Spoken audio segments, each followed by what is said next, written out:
সবাইকে ধন্যবাদ জানাই। এই সংস্থা এটা করেছেন এবং সবচেয়ে বড় আমাদেরকে আজকে আমন্ত্রণ করেছেন।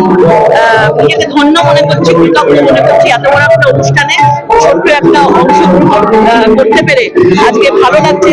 এবং আজকে যা মহাভারত দেখিয়ে গেছে, যা গীতা দেখিয়ে গেছে, হাজার বছর লক্ষ বছর পার হলো সেই গীতার পথেই আমাদেরকে আগে মানুষের অস্তিত্ব, তারপর নয় রাজনীতি। আজকে কোনো রাজনীতি নেই। আজকে যারা রাজনীতি করছে তাদের অস্তিত্বের কথা, ব্যক্তিত্ব নিয়ে আগে যারা তাদের গীতাতে নিয়ে এসেছে। বলছেন যে ধর্মাচরণ ব্যক্তিগত ব্যাপার, এভাবে ব্রিগেডের মাঠে লক্ষ্য করতে গীতা এটা আমাদের কালচার। যখন রেড রোডের মধ্যে লক্ষ লক্ষ লোক যখন নামাজ পাঠ করে, সেটা যদি তাদের ব্যাপার হতে পারে, এখানে নিশ্চয়ই এটা গণতান্ত্রিক দেশ। গণতান্ত্রিকভাবে গীতা পাঠ সেখানে করতেই পারে। আজকে সবাই এক হয়েছে, এটাই সবচেয়ে বড় জয়।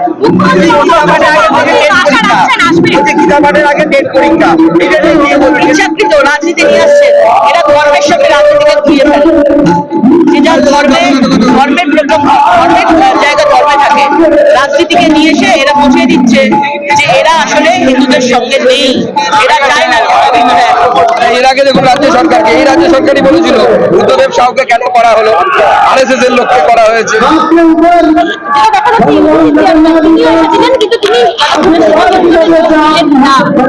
স্বাভাবিক ইন্ডিকের সমাবর্তন যদি চ্যান্সেলরের সরকারের ছাড়া হয়, চ্যান্সেলর এই মুহূর্তে গভর্নর, যদি ভবিষ্যতে কোনো মুখ্যমন্ত্রী চ্যান্সেলর হয় তখন আলাদা বিষয়।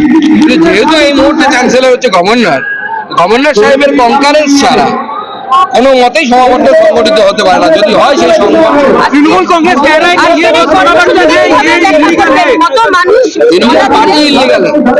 মানুষ গলা মেলালে লক্ষ্য কণ্ঠে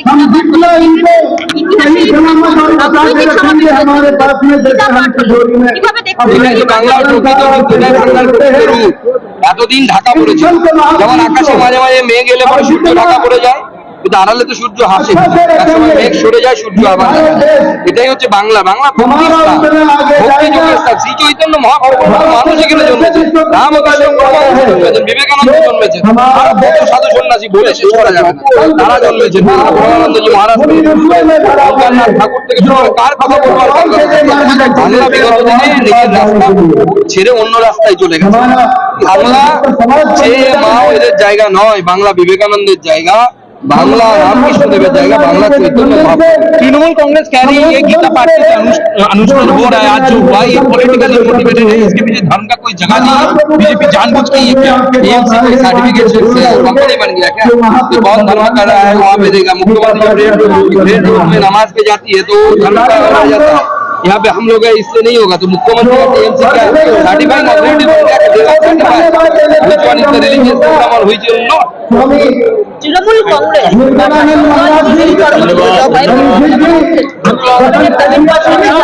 একদম তৃণমূল কংগ্রেস ভয় পেয়েছে এবং তার বিনাশের সময় এসে গেছে।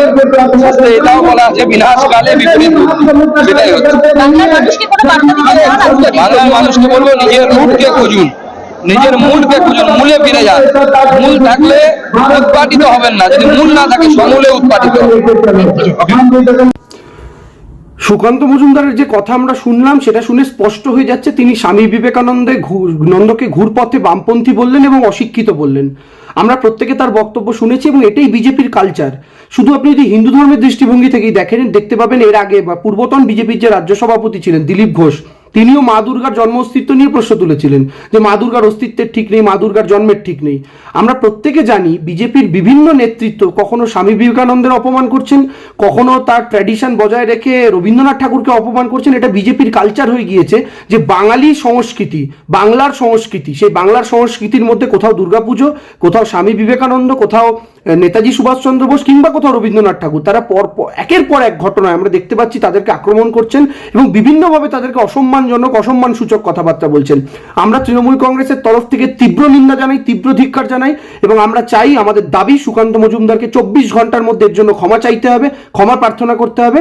নাহলে বাঙালি কিন্তু এর আগে যেভাবে রাজনৈতিকভাবে জবাব দিয়েছে ঠিক সেভাবেই সুদে আসলে রাজনৈতিক জবাব আরো একবার দেবে। সুকান্ত মজুমদার তৃণমূল শিক্ষা সেলের নেতা, সেখান থেকে বিজেপির নেতা হয়েছেন, ফলে উনি তো এরকমই বলবেন।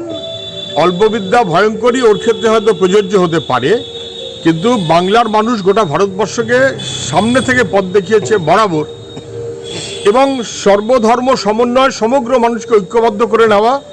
ভারতবর্ষ সেই কারণে ভরসা করেছে বাংলাকে। উনি তো বড্ড অল্পবিদ্যা ভয়ঙ্করী আমি দেখতে পাচ্ছি। গীতা পাঠের চাইতে ফুটবল খেলা ভালো, এইটাতে ওরা খুব রাগ হয়েছে। এবং এটা কারা বলছে? এটা বামপন্থীদের প্রোডাক্ট। স্বামী বিবেকানন্দের নাম উনি শুনেছেন? স্বামী বিবেকানন্দকে জিজ্ঞাসা করুন যে আপনি কি বামপন্থীদের প্রোডাক্ট?